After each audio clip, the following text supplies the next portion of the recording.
Em 2002, nas profundezas das montanhas perto de Kandahar, uma patrulha militar dos Estados Unidos desapareceu sem deixar rastro. Horas depois, uma unidade de forças especiais enviada para encontrá-los tropeçou em algo tão inesperado, tão grotescamente deslocado, que a história foi enterrada quase instantaneamente. Canais oficiais descartaram o evento como ficção. Testemunhas foram silenciadas e, no entanto, os sussurros nunca pararam. Sabe o que é realmente assustador? Em 2002, houve este caso bastante bem documentado de outra unidade de operações especiais, os Boinas Verdes do Exército, que entrou em contato com uma criatura numa caverna, e eles realmente entraram em batalha com ela. O que realmente aconteceu naquela caverna remota? E por que os investigadores, décadas depois, ainda encontram becos sem saída? O mistério nunca morreu. Mas agora, novas informações nos forçam a confrontar uma realidade arrepiante. O mistério do gigante de Kandahar foi finalmente resolvido, e é pior do que pensávamos. Vamos dar uma olhada. A Patrulha Desaparecida, da Operação Liberdade Duradoura. Na primavera de 2002, a Operação Liberdade Duradoura estava em pleno andamento. As forças da coalizão varriam o terreno acidentado do sul do Afeganistão, erradicando redutos do Talibã e remanescentes da Al-Qaeda. A maioria das missões se desenrolava de forma previsível: inserir, varrer, extrair. Mas então veio um silêncio no rádio que mudou tudo. Um esquadrão de infantaria do Exército dos Estados Unidos foi enviado perto de uma região montanhosa nos arredores de Kandahar, uma das zonas mais quentes da guerra. O objetivo deles era simples: patrulhar uma conhecida rota de abastecimento frequentemente usada por insurgentes. Horas se passaram sem contato. Depois, um dia inteiro. As tentativas de contatar a equipe por rádio falharam. O reconhecimento aéreo não mostrou sinais de movimento ou perigo. A preocupação aumentou rapidamente. Foi quando o comando mobilizou uma unidade de forças especiais para investigar. Eram operativos de nível 1, soldados de elite treinados para recuperações de alto risco. O que eles encontraram abalou até mesmo a eles. Segundo um membro da equipe de recuperação, que mais tarde falou sob estrito anonimato, eles chegaram às últimas coordenadas conhecidas e encontraram equipamentos espalhados pela encosta. Não apenas suprimentos caídos, mas equipamentos rasgados, coletes táticos rasgados e marcas de arrasto. Ainda mais perturbador: sem sangue, sem corpos, sem sinal de tiroteio. A área estava estranhamente silenciosa. Não parecia uma cena típica que se poderia encontrar na área. Então, eles se aproximaram da abertura de uma caverna. O protocolo padrão exigia cautela. A equipe se espalhou, armas prontas. Um soldado aventurou-se para dentro. Foi quando eles viram ossos humanos estilhaçados e os restos inconfundíveis de equipamento militar dos Estados Unidos. A história oficial termina aqui. O Departamento de Defesa nunca reconheceu o esquadrão desaparecido. Nenhum nome foi divulgado, nenhum relatório pós-ação foi publicado, mas os sussurros daquele dia persistem, passados de base em base, postados anonimamente online e, mais tarde, compilados por pesquisadores independentes. Todos contam a mesma história. Os homens encontraram algo que não pertencia àquele lugar. Algo tão fora do alcance das expectativas militares que todos os detalhes, desde então, foram apagados, redigidos ou descartados. Em suma, o mistério do gigante de Kandahar não começa com o gigante em si. Começa com os militares dos Estados Unidos tentando encontrar seus próprios homens desaparecidos em um dos terrenos mais hostis do mundo e descobrindo algo muito pior do que insurgentes. O que deveria ter sido uma missão de resgate se transformou em um pesadelo confidencial. Então, o que havia naquela caverna sobre o qual ninguém quer falar? Caverna de pistas, equipamentos, ossos e uma sombra de 4,5 metros. Entrar em uma caverna sempre seria arriscado. A unidade de forças especiais não tinha ideia de quem poderia estar esperando por eles nas sombras. Os sinais iniciais já eram perturbadores. Espalhados na entrada estavam uniformes rasgados, canos de fuzil partidos e pedaços de equipamento de comunicação estilhaçado. Isso não foi abandonado às pressas, algo os havia desmontado violentamente. Ainda assim, não havia corpos, nem sinais de luta, apenas fragmentos, como se algo tivesse puxado os homens desaparecidos para dentro e apagado o resto. Um soldado relatou o brilho de algo metálico mais adentro. Era parte de uma carabina M4 cravada na parede da rocha, dobrada ao meio. Só isso já deveria ter desencadeado uma investigação forense completa. Mas o que aconteceu em seguida fez isso parecer insignificante. À medida que avançavam, encontraram ossos. Ossos humanos. Fêmures longos, crânios rachados, costelas abertas como plástico. Não dispostos de forma deliberada, apenas espalhados como se algo os tivesse comido e descartado. Vários ossos apresentavam o que pareciam ser marcas de mordida ou esmagamento massivas, grandes demais para corresponder a qualquer predador conhecido na região. Lobos ou pumas não faziam isso, nem combatentes do Talibã. Após o incidente, testemunhas descreveram uma figura emergindo das profundezas da caverna, movendo-se ereta, rápida e totalmente silenciosa. O que eles viram em seguida se tornou a alegação central de todo o mistério do gigante de Kandahar. Com cerca de 3,9 a 4,5 metros de altura, a figura era humanoide, mas grotescamente distorcida.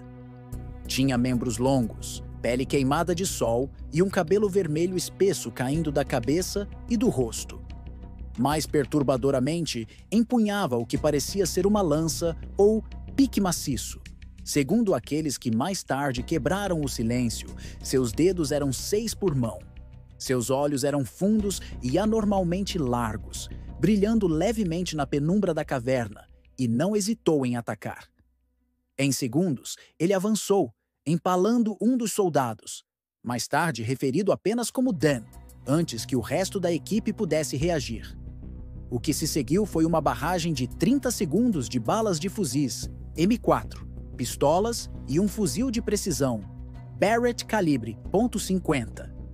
A criatura finalmente caiu, mas mesmo assim, a equipe disse que foi preciso muito mais poder de fogo do que o esperado para derrubá-la.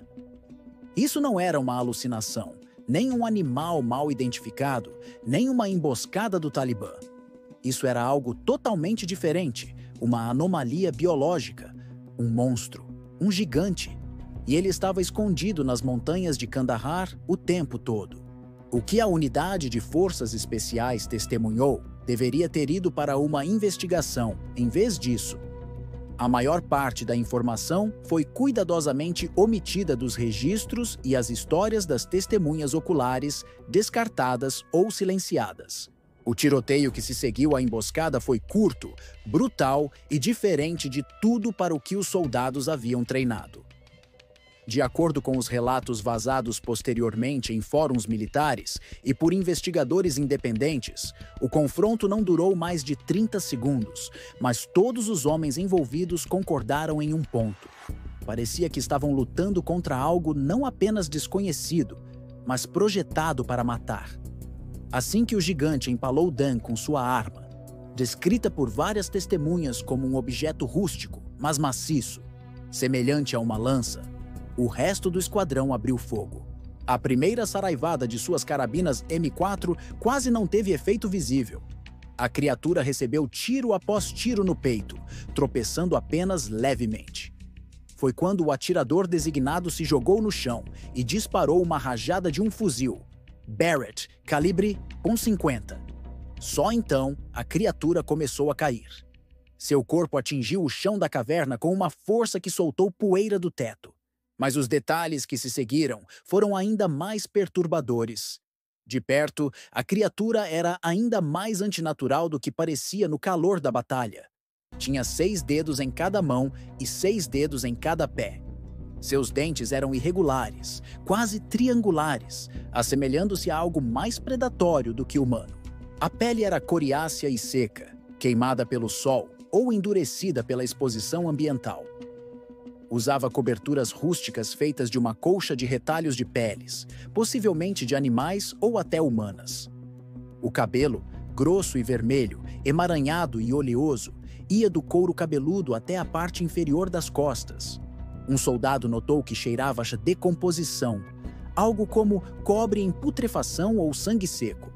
Eles estimaram sua altura entre 3,6 e 4,5 metros e seu peso facilmente acima de 500 quilos. Mesmo na morte, o tamanho do corpo tornava quase impossível movê-lo sem ajuda. O mais revelador é que não se tratava de uma mutação bizarra ou uma anomalia doentia. As proporções do corpo eram simétricas. As mãos, membros e tronco eram equilibrados. Os olhos estavam alertas, responsivos antes da morte. Isso não era um erro da natureza. As testemunhas oculares confirmaram que parecia que estavam olhando para uma criatura que era um remanescente de algo antigo e não documentado. O esquadrão rapidamente pediu apoio aéreo. O tom em suas vozes, disse uma testemunha mais tarde, não era de medo, era de confusão.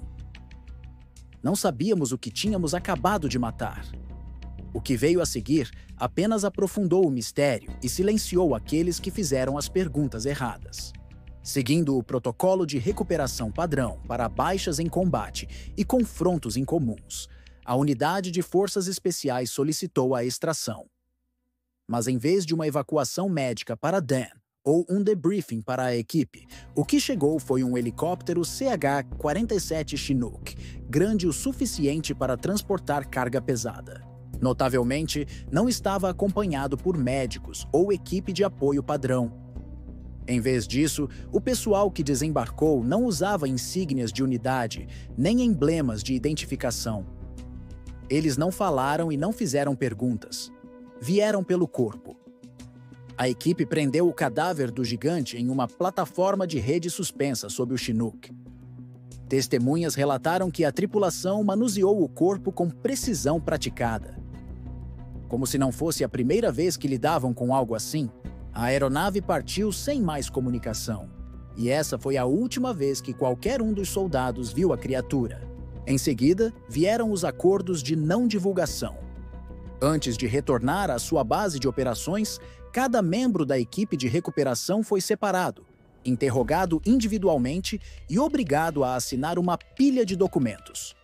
De acordo com um ex-soldado, que mais tarde falou com um investigador independente, os acordos de confidencialidade eram extensos e invulgarmente vigorosos. Eles não apenas proibiam a discussão do evento, eles impediam os soldados de sequer reconhecerem que uma missão havia ocorrido. Se você falar, disse um deles, você perderá tudo. Alguns se recusaram a assinar. Foram imediatamente transferidos, dispensados ou redesignados para postos obscuros.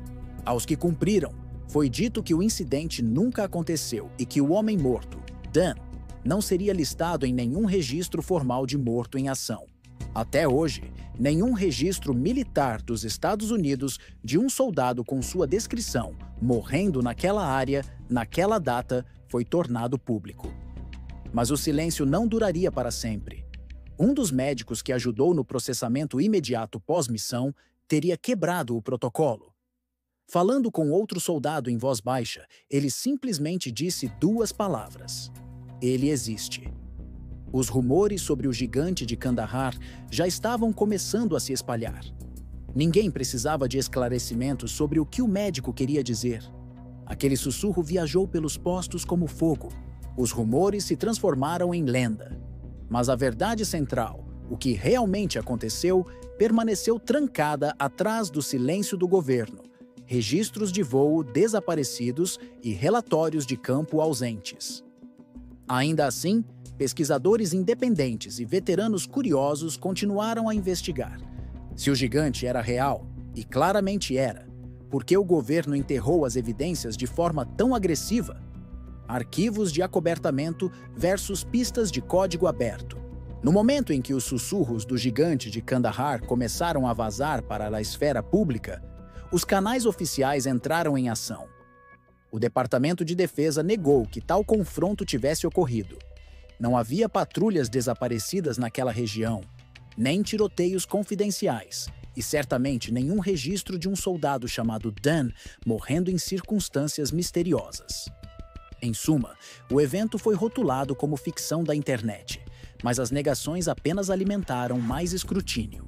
Pesquisadores independentes protocolaram dezenas de pedidos da Lei de Liberdade de Informação, visando qualquer documentação relacionada a pessoal desaparecido perto de Kandahar em 2002, extrações biológicas incomuns ou confrontos de forças especiais em cavernas de montanha. As respostas foram quase uniformes. Nenhum registro encontrado, mas isso em si era um sinal de alerta. Confrontos de combate são sempre documentados, se não para divulgação pública, então para revisão interna. Mesmo operações secretas deixam para trás registros operacionais, dados de voo ou registros de ferimentos. No entanto, para esta missão em particular, não havia nada, nem mesmo arquivos redigidos. Então vieram as inconsistências. Em uma resposta da Lei de Liberdade de Informação, um documento mencionou brevemente uma operação de recuperação de pessoal perto de Kandahar, em abril de 2002, correspondendo exatamente à linha do tempo. O arquivo estava incompleto e foi cortado antes que quaisquer nomes ou resultados fossem listados. Quando o mesmo pedido foi reenviado mais tarde por outro pesquisador, esse documento não estava mais incluído. Ele tinha sido removido, reclassificado ou enterrado mais fundo. Plataformas de desmistificação online como o Snopes entraram na conversa, tentando dissipar a história, mas seus argumentos muitas vezes se baseavam na ausência de evidências em vez da presença de contra-evidências. Em um caso amplamente citado, um vídeo viral do YouTube afirmou que um homem chamado Michael Rodrigues havia morrido durante a missão. O Snopes descartou isso, apontando que Rodrigues havia morrido em um local diferente, em circunstâncias convencionais. Mas os críticos notaram que ninguém na história original mencionou esse nome. A desmistificação refutou alegações que nem sequer haviam sido feitas. Mesmo as análises mais detalhadas dos verificadores de fatos não abordaram um ponto simples. Várias fontes militares, de forma independente e anônima, estavam descrevendo a mesma sequência de eventos. Fóruns diferentes, anos diferentes, mesma estrutura narrativa, mesma terminologia, mesmos detalhes estranhos. 6 dedos, cabelo vermelho, empalamento, poder de fogo pesado. Se isso era ficção, era extraordinariamente consistente. Mais preocupante, os registros de transporte aéreo da base aérea de Bagram, para onde o Chinook teria sido encaminhado, mostram uma lacuna de dados de 24 horas durante o período exato da suposta extração. Os registros simplesmente param. Nada disso confirma a existência do gigante, mas tudo aponta para uma conclusão. Alguém se esforçou muito para garantir que a verdade permanecesse oculta. Ao longo dos anos, os céticos tentaram explicar a existência do gigante de Kandahar como o folclore regional e o estresse psicológico colidindo para transformar esta missão em um mito de monstro moderno. No entanto, isso ainda não explica o que realmente aconteceu. À medida que a história do gigante de Kandahar ganhava força, os céticos propuseram um conjunto familiar de explicações, mitos culturais, estresse de batalha e memória exagerada. Mas quando se olha de perto, nenhuma delas explica completamente o nível de detalhe, consistência ou as consequências que cercam o caso. Ainda assim, para entender como uma história como essa poderia ganhar impulso e se manter viva por mais de 2 décadas, vale a pena explorar a maquinaria de criação de mitos que a rodeia. Primeiro, há o ângulo antigo. A criatura descrita, ruiva, gigante, de 6 dedos, tem uma semelhança impressionante com os Nefilins bíblicos. Esses seres, referenciados em Gênesis e outros textos apócrifos, eram ditos ser a prole dos filhos de Deus e humanos. Eram gigantes, guerreiros e muitas vezes considerados seres corrompidos ou não naturais.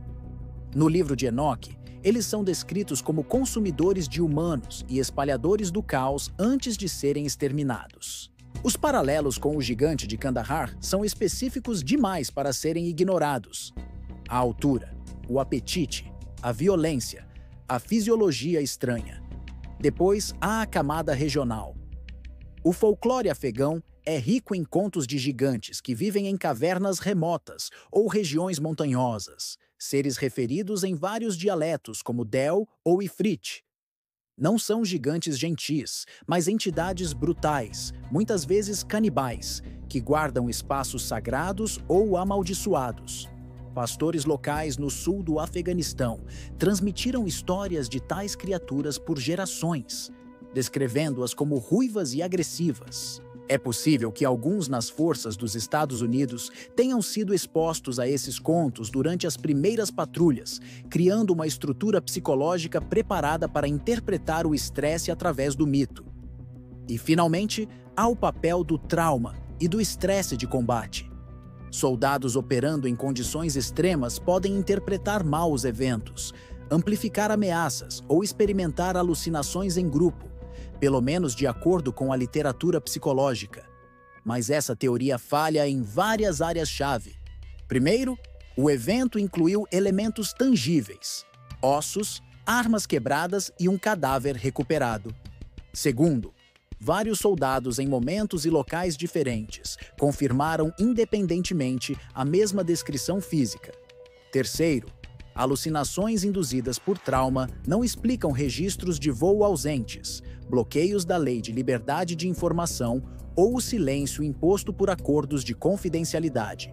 Em suma, embora a mitologia antiga e a psicologia do estresse possam ajudar a explicar por que a história ressoa, elas não explicam por que tantos detalhes se alinham. Se o gigante de Kandahar fosse puramente um mito, não exigiria documentos apagados e pessoas desaparecidas. Também não explicaria por que as investigações continuam a encontrar um muro. À medida que os sussurros do gigante de Kandahar se espalharam para além dos círculos militares, um número crescente de investigadores independentes, jornalistas e pesquisadores de criptídeos começou a investigar o caso. Alguns eram ex-soldados, outros eram céticos. Alguns eram crentes abertos em gigantes antigos ou nefilins bíblicos.